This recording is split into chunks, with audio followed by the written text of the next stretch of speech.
private laws. In states like Utah, and now 26, maybe it's not even 27. We crossed this bridge a year or so ago with Wisconsin, I think it was, became the 26th state, so we now have majority of the states that were right-to-work states.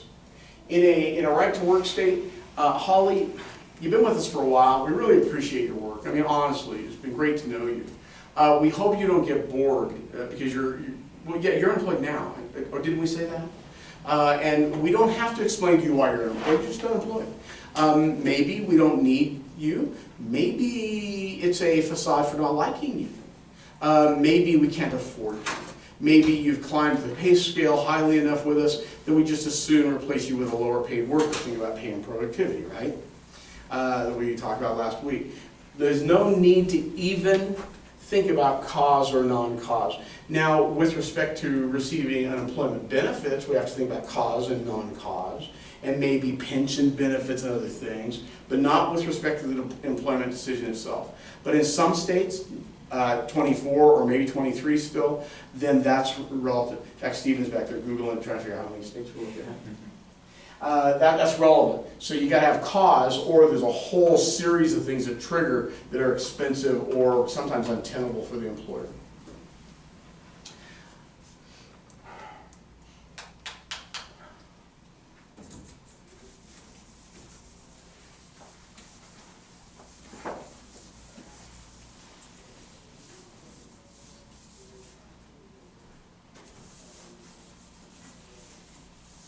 By the way, we have progressed far enough at this point into some of these concepts that even though this exam coming up will have you evidence your ability to work the equations, deal with the numbers and such, this exam will also include simply your willingness or ability to show the construction of what one of these markets looks like, with maybe even without numbers, okay?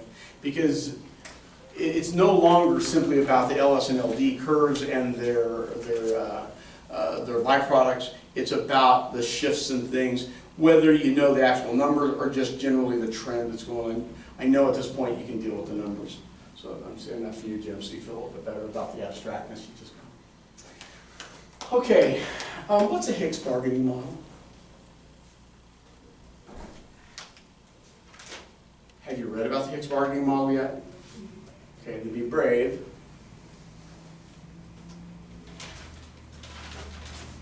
Or maybe not be brave. Gosh, okay. So the Hicks bargaining model. I was going to look at, I want to make sure that I don't mess this up, so let me get my note. Got a funky lower curve, if I remember correctly. And it's the upper curve that's normalized. No, it's the opposite. So we have some space here that we've got some wage thought and we have some strike length, okay? And this wage, this is probably the change in wage, okay? And maybe that's a percentage. It's best identified as a percentage rather than nominal values, but it isn't always seen that way. I think I show it to you that way in the videos and such, and anything that we might look at in equations. And so we have an offer curve, and we have an offer curve from the workers, an offer curve from the union, right?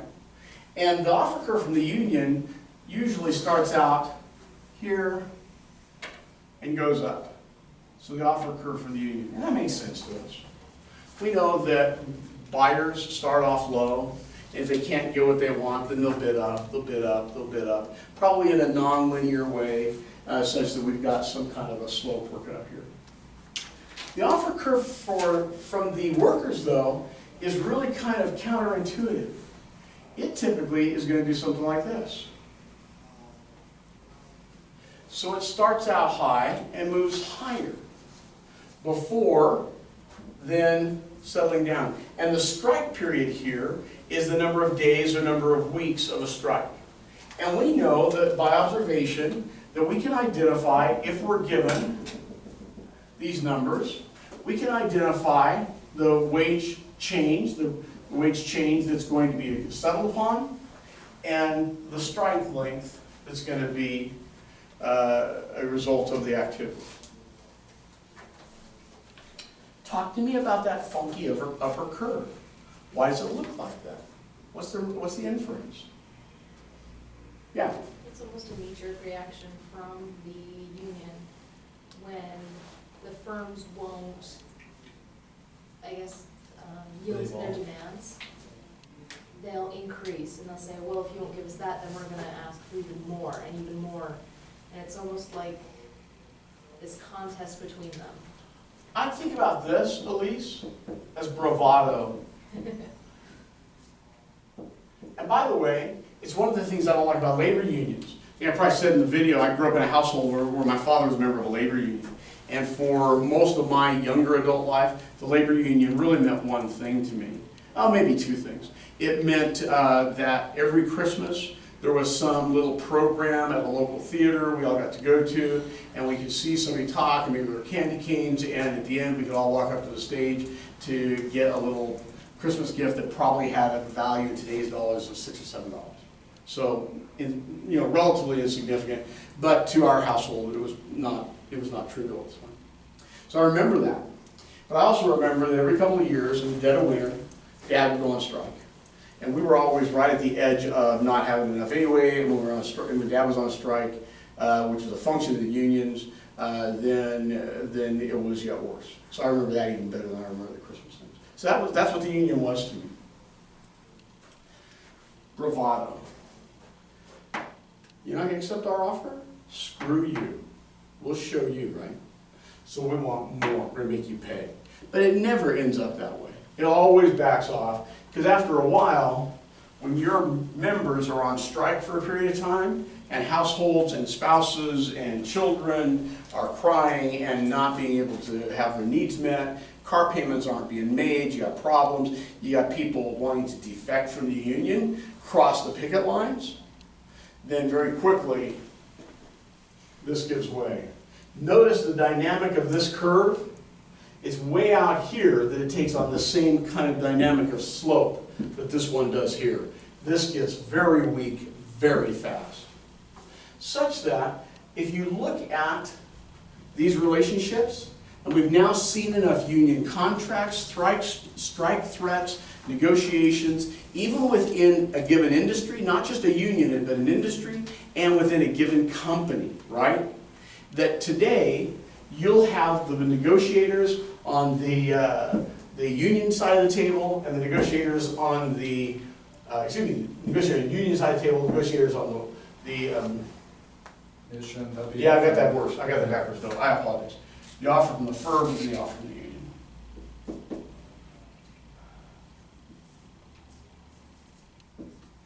So the negotiators from the side of the firm, the negotiators from the side of the union, they'll get together very often, very early on, and they'll share this kind of data together. And then they'll say, look, we know that all else being equal, this is exactly what's going to happen. In 3.5 weeks, you guys are going to end this strike. And when the strike ends, then everybody's going to be happy. So what do you say we just get happy now? And we're going to adjust the pain that we're going to feel by the dollar amount we're going to save by not going on strike. That's why you almost never see meaningful strikes anymore. The data is so good, the ability to model it has become so consistent, you almost never see strikes anymore. So is there a new model for that? Yeah, there probably is, Jen. That's a good question. And I don't know well enough to know, in part because unions? Do you know anybody whose employment agreement is covered by a union? What kind of worker? He's a UPS driver. Okay. Didn't know they were covered by a union, but that makes sense. They're moving freight, so AFL-CIO probably somewhere, right? I think of school teachers. I mean, higher education in this state is not, but higher education in some states are. Higher education in New Jersey, there's a union. Okay. But in many states, most states, there's not, because we have a system of tenure that really was developed to keep unions out of the mix. Most of us don't even know union members anymore. It's kind of interesting. But they're there. The structures are there. Piss me off badly enough, let me band forces with my brethren and sisters, and we will show you. Why does Walmart not unionize? bad press about how horrible Walmart is to unions, why does Walmart, or excuse me, to employees, why does Walmart non-unionize? The workers are elastic, can be replaced. Yes, but they're still going to be replaced with somebody that's going to be treated the same way and is going to want to unionize perhaps. So there's something else going on there, Charlie. Walmart's got more money than the unions. So, well, probably true. So Walmart has the ability to affect anti-unionization campaign, right? And they're very smart, they're very good at this, but that's one side of the coin. If the worker side of the coin was motivated enough, would they not have to unionize? This is where the substitutability comes into play in some respects. But what does Walmart do to keep themselves from needing to be unionized? Other than the PR campaign and their ability to be convincing. They offer a little more. There's enough profitability within their structure, we can offer a little more. Yeah, maybe it's still not great. Maybe it's such that it's not even a good household living wage. But compared to many other employers in the same markets, it might be a better overall wage bill. And we know that because there's no shortage of people who would like to work for Walmart. As bad a rap as they've got, there's no shortage of people who would like to work for Walmart. Right? Yeah. Would it have anything to do as well as that Walmart isn't a market in and of itself, it's a company, and if people don't like the work or the pay, they can go to Target or the retail outlet? I think that's a good point. There are enough other major retail employers that hire people of similar skill sets, but even though they aren't a monopsony expressly, boy, they're certainly a big, big part of the retail employment equation. They're a market leader, like it or not, right? And here we had Target, who, 6 months ago, announced that they were moving their minimum pay scale to $15 an hour. Made the press. In fact, I was even on ABC talking about it. The ABC came out and interviewed me. Pardon? Plugging yourself. I am. Go check me out. It was, the good news, I happened to have been wearing a sports coat that day, which was not necessarily always the case. And they got a hold of me because I knew somebody and said, look, we could come out and film. We want to talk to you about what Target's done. And my response was, what did Target do? Because I don't pay any attention to these companies. And, on that level. And so I took a look at it and said, oh, okay, well, I've got a whole attitude about this. And to me, Target was trying to put themselves forward as a leader. They weren't leading anything. The market's going there. They were following a market trend. I mean, Washington State had done this, California was well on the way, Nancy Pelosi, and all these different people, that had been leading us there. And Target, very, very bright, was the first of the major retail employers to say, we can claim the banner on this. And so they did. They got some nice press out of it. Did you say that on ABC? I said that on ABC. In fact, if you look at it somewhere online or on my website, you'll see my CV. It'll have a media area, and you'll see a link to it. Yeah, I said some things about not being all that impressed. Yeah. Okay. What else would you like to talk about with respect to unions? So would this be something that would be on the exam with numbers? Or not necessarily on this point? I don't think you want numbers in this one. Two polynomials there. I know. Well, I mean, in the simple, or the practical example, how would we know what the union would have to offer the workers? Like in the practice problem, it's 10%. But I wasn't sure whether that includes the union dues or not, that the workers would have to get. Okay. So maybe So on an exam, you would almost certainly see something that had an LS and an LD equilibrating so you knew a wage level that we're working from. Okay. And the wage level we're working from is probably in here somewhere, might be underneath this. the firm maybe offering more than they're currently making, but the workers wanting more still. It's more common for the W star to be in here a little bit north, because the firm comes and says, well, I'm gonna give you more health insurance, but less 401k, and I keep your actual dollar nominal wage the same. Remember, this is wage bill, okay? And this is percent changes. So this could be a 4% increase, and this is an 8% increase. So they both could be some increases. So you got some flexibility what's going on in there. But you're right, we might most commonly see this by observation with these polynomials. I think, though, if you saw this, it probably would be more along the lines of something like this. So the offer from the firm, the offer from the union, and I can say here that we probably have some negative 10 minus 3, excuse me, just take that, minus 3s. So we've got, well, I'll call W, knowing that W is a percent change in wage, okay? This is wage for the, going down, so that's the union, and then wage from the firm offer. And this might be then negative,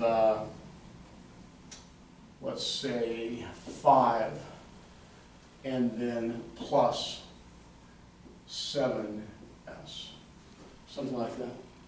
In which case now it becomes fairly easy to figure out, right? Because we just set those equal to each other, and we end up with negative 10 minus 3s being equal to negative 5 plus 7s, or we've got 13s is equal to 5. I mean, it have to be a positive 10 because that means the union